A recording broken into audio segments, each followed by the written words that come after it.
Hello friends, how are you? This is just a video answer to two of the most frequently asked questions I get here on the channel, which are how to cut tempered glass and how to drill tempered glass. Well, the answer is very simple. One, it is not possible to do either one. All the drilling, all the cuts for fittings, hardware, the measurements, everything needs to be done before ordering the glass. In other words, when you are going to buy the glass, all of this has to be already planned. Why? So that at the tempering shop, which is where the tempered glass is made, it is not done at the glass shop. The glazier just comes to your house, measures, requests for tempering, sometimes produces a mold when necessary.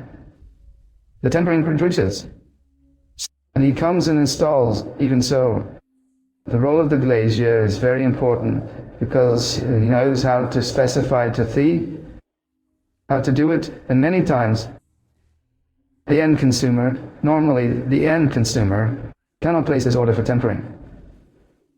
That there are a series of rules to be requested, and these rules can change from tempering to tempering. So the summary is, you can no longer make changes to this glass. If you receive tempered glass, an old door, something you want to use, you have to use it in the same standard it was produced in. Okay guys, that's it.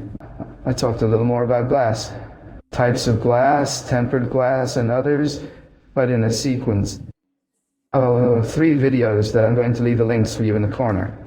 So that's it. It was a very quick answer. I hope you liked it. A hug to everyone, and see you next time.